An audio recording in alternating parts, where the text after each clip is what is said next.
Hello everyone. तो आज की वीडियो में हम माय ड्रेस अप डार्लिंग के सीजन 2 के एपिसोड नंबर 2 को एक्सप्लेन करने वाले हैं।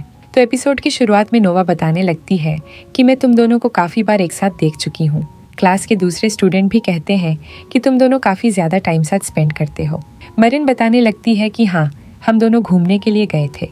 इसके बाद नोवा और बाकी लोग पूछते हैं कि आखिरकार तुमने हमें क्यों नहीं बुलाया वहाँ पे। नोवा फिर से कहती है कि सच बताओ, तुम दोनों एक दूसरे को डेट कर रहे हो या नहीं।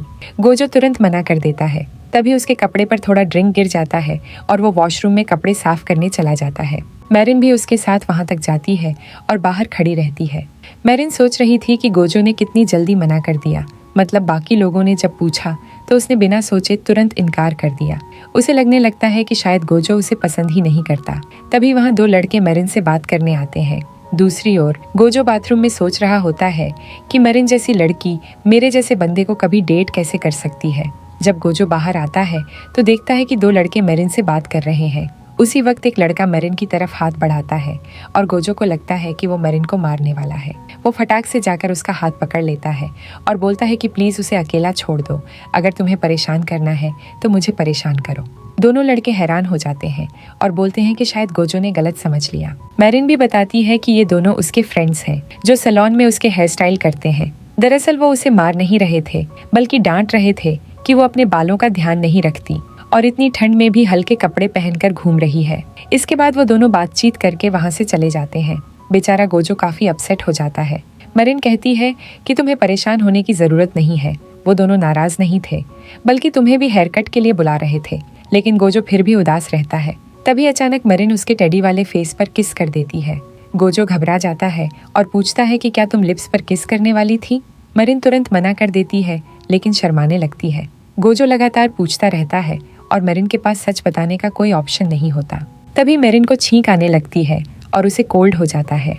अगले दिन का सीन दिखाया जाता है जहाँ स्कूल में टीचर बताती है कि आज मरिन स्कूल नहीं आएगी। उसने कॉल किया था और उसकी आवाज से साफ लग रहा था कि उसे तेज फीवर है।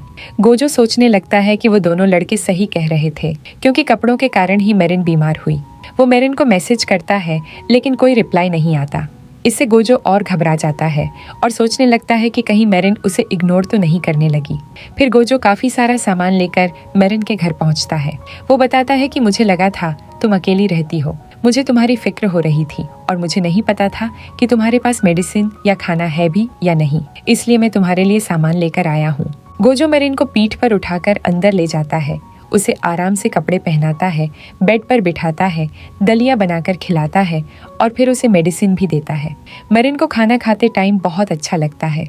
गोजो बर्तन धोने जाता है तो मरिन उसका हाथ पकड़कर रोक लेती है। गोजो कहता है कि तुम फिक्र मत करो, मैं कहीं नहीं जा रहा हूँ, यहीं हूँ। मरिन बार बार उसका नाम लेकर पुकारती रहती है और गोजो उसे लगातार भरोसा दिलाता है कि वो वहीं है। धीरे धीरे मरिन ठीक होने लगती है। गोजो बताता है कि मैंने बहुत सारा खाना बनाकर फ्रिज में रख दिया है। तभी अचानक डोरबेल बजती है और मैरिन के फ्रेंड्स मिलने आ जाते हैं। गोजो फिर से घबरा जाता है क्योंकि हैलोवीन पार्टी के टाइम पर सभी लोग उन दोनों पर शक कर रहे थे कि ये दोनों शायद डेट कर रहे हैं। अगर अभी लोग इन्हें एक कमरे में साथ देख लेंगे तो और भी ज्यादा शक करेंगे। इस वजह से गोजो बैल्कनी में छिप जाता है। बाहर तेज हवा चल रही थी और गोजो को ठंड लगने लगती है। वो सोचता है कि अगर मैं यहाँ और देर तक रहा तो मुझे भी कोल्ड हो जाएगा। इसके बाद सीन शिफ्ट होता है जहाँ दोनों एक कॉस्प्ले इवेंट में जाते हैं और साथ ही एक्वेरियम भी घूमने के लिए जाते हैं और वहाँ का नज़ारा मरिन को काफ़ी ज़्यादा अच्छा लगता है। और इसके बाद मरिन बताने लगती है कि पिछली बार जब हम यहाँ आए थे तो हमारा पूरा टाइम सिर्फ फोटो खिंचवाने में चला गया था और हम सही तरीके से घूम भी नहीं पाए थे, लेकिन इस बार मैं यहाँ बहुत एंजॉय करूंगी। फिर वो लोग घूमने लगते हैं और तभी गोजो को एक लड़की दिखती है जो कुछ ढूंढ रही थी। गोजो उससे पूछता है कि तुम क्या ढूंढ रही हो, तो लड़की बताती है कि उसका स्कर्ट का पिन खो गया है। उसने घर पर ट्राई किया था, वहाँ सब ठीक था, लेकिन यहाँ आने के बाद अचानक वो खो गया। तभी मेरिन वहाँ आती है और गोजो से पूछती है कि तुम यहाँ क्या कर रहे हो। जब वो उस लड़की को देखती है तो हैरान हो जाती है क्योंकि वो कैरेक्टर उसे पहचान में आता है जिसका कॉस्प्ले उस लड़की ने किया था। मरिन उसकी काफ़ी तारीफ करने लगती है और कहती है कि तुम सच में बहुत क्यूट लग रही हो और इस यूनिफॉर्म में भी बहुत अच्छी लग रही हो। इसके बाद मरिन और गोजो भी उसके साथ मिलकर पिन ढूंढने लगते हैं। काफ़ी मेहनत के बाद आखिरकार उन्हें स्कर्ट का पिन मिल जाता है। मरिन उसका नाम पूछती है तो वो बताती है कि उसका नाम अमा है। मैरिन कहती है कि सच में तुम्हारा नाम भी बहुत क्यूट है। फिर गोजो और मैरिन भी अपना नाम बताते हैं। अम्मा को लग रहा था कि वो दोनों कपल हैं, लेकिन गोजो मना कर देता है और बताता है कि हम सिर्फ दोस्त हैं, एक ही क्लास में पढ़ते हैं और मैं मैरिन के ड्रेस डिजाइन करता हूँ। इसके बाद मैरिन अम्मा से पूछती है कि अगर तुम फ्री हो तो क्या हम दोनों एक पिक्चर ले सकते हैं। अम्मा कहता है कि उसे कोई प्रॉब्लम नहीं है, लेकिन उसे अभी जल्दी घर जाना है, वरना उसका कॉस्प्ले इमेज खराब हो जाएगा। वो माफी मांगकर जाने लगता है, लेकिन तभी गोजो कहता है कि अगर तुम चाहो तो मैं इसको ठीक कर सकता हूँ, और बताता है कि हमारे साथ भी कभी ऐसी प्रॉब्लम ना हो जाए, इस कारण मैं हमेशा सिलाई वाला किट साथ रखता हूँ। अम्मा मान जाता है, लेकिन गोजो थोड़ा घबरा जाता है क्योंकि वो लड़की के ड्रेसिंग रूम में जाकर ड्रेस तो ठीक नहीं कर सकता था। तभी अम्मा बोलता है कि लड़कों का ड्रेसिंग रूम इस्तेमाल कर सकते हैं ना। गोजो मना कर देता है और बताता है कि लड़के लड़कियां एक दूसरे का ड्रेसिंग रूम इस्तेमाल नहीं कर सकते, ये रूल है। लेकिन अम्मा बोलता है कि फिक्र मत करो, मैं लड़का हूँ, तुम्हें पता नहीं। ये सुनकर मैरिन और गोजो दोनों हैरान रह जाते हैं। आखिरकार वो लोग ड्रेसिंग रूम में जाते हैं और गोजो ड्रेस को ठीक करता है।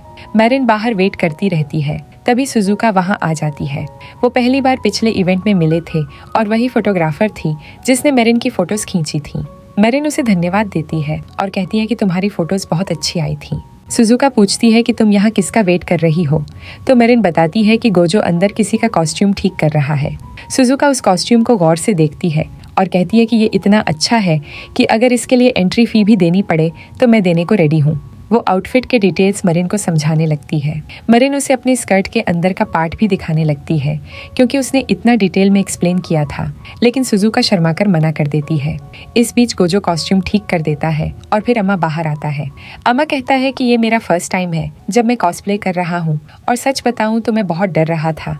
मेरी मदद करने के लिए तुम दोनों का शुक्रिया। गोजो कहता है कि तुम्हें इतना फॉर्मल होने की जरूरत नहीं है, हम तो तुमसे छोटे हैं। फिर गोजो अम्मा से पूछता है कि तुम कॉस्प्ले की प्रिपरेशन कैसे करते हो।